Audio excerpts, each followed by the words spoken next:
Hi friends, ಎಲ್ರಿಗೂ ಹೊಸ ವಿಡಿಯೋಗೆ ಸ್ವಾಗತ. ನಮ್ಮ RCB ತಂಡಕ್ಕೆ ಮತ್ತೊಬ್ಬ ಆಲ್ರೌಂಡರ್ ಎಂಟ್ರಿ ಕೊಟ್ಟಿದ್ದಾರೆ.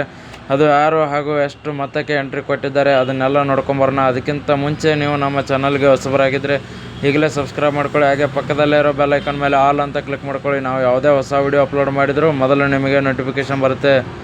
ಅದು ಆಲ್ರೌಂಡರ್ ಬಂದು ಮಂಗೇಶ್ ಯಾದವ್ ಅಂತ ಹೇಳಿ ಒಂದು ನಮ್ಮ RCB ಹೊಸ ಪ್ಲೇಯರ್ಗೆ ಕಲೆ ಹಾಕಿದೆ ಅಂತಲೇ ಹೇಳ್ಬೋದು. ಆಲ್ರೌಂಡರ್, ಇವರಿಗೆ ಎಕ್ಸ್ಪೀರಿಯನ್ಸ್ ಕೂಡ ಇದೆ. ಒಂದು ಬೆಂಕಿ ಬ್ಯಾಟಿಂಗು ಕೂಡ ಮಾಡ್ತಾರೆ, ಹಾಗೆ ಬಾಲಿಂಗು ಕೂಡ ಮಾಡ್ತಾರೆ. ಲೆಫ್ಟ್ ಹ್ಯಾಂಡ್ ಬ್ಯಾಟ್ ಆಡ್ತಾರೆ, ಹಾಗೆ ಲೆಫ್ಟ್ ಹ್ಯಾಂಡ್ ಬಾಲಿಂಗ್ ಕೂಡ ಮಾಡ್ತಾರೆ. ನಮ್ಮ RCB ಒಂದು ಒಳ್ಳೆಯ ಚಾಯ್ಸ್ ಮಾಡಿದೆ ಅಂತಲೇ ಹೇಳ್ಬೋದು. 5,20,00,000ಕ್ಕೆ ತೆಗೆದುಕೊಂಡಿದೆ ಇವರನ್ನು. ಬಟ್ ಮೊತ್ತ ಸ್ವಲ್ಪ ಜಾಸ್ತಿ ಆದರೂ ಕೂಡ ನಮ್ಮ ಆಲ್ರೌಂಡರಲ್ಲಿ ಕೊರತೆ ಆಗಬಾರ್ದು ಅಂತ ಹೇಳಿ ಈ ಪ್ಲೇಯರ್ಗೆ ಮಣೆ ಹಾಕಿದೆ ನಮ್ಮ RCB ತಂಡ.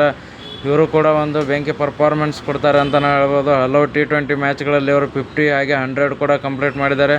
ಅಪಾರ ಅನುಭವ ಕೂಡ ಇದೆ ಇವರಿಗೆ. ಹಾಗಾಗಿ ಈ ಥರ ಪ್ಲೇಯರ್ ನಮ್ಮ RCB ತಂಡಕ್ಕೆ ಒಬ್ಬರು ಬೇಕಾಗಿದ್ದರು ಅಂತಲೇ ಹೇಳ್ಬೋದು. ಮತ್ತು ಇನ್ನು ಯಾವ್ಯಾವ ಪ್ಲೇಯರ್ನ ನಮ್ಮ RCB ತಂಡ ತೆಗೆದುಕೊಳ್ಳುತ್ತೆ ಅಂತ ನೋಡೋಣ. ಈ ಥರ ಇನ್ನೂ ಅಪ್ಡೇಟ್ಸ್ಗಳು ನಮ್ಮ ಪೇಜಲ್ಲಿ ಬರ್ತಾ ಇರ್ತವೆ. ವಿಡಿಯೋ ಇಷ್ಟ ಆಗಿದ್ದರೆ ಲೈಕ್ ಮಾಡಿ, ಶೇರ್ ಮಾಡಿ, ಸಬ್ಸ್ಕ್ರೈಬ್ ಮಾಡ್ಕೊಳ್ಳಿ. Thank you for watching.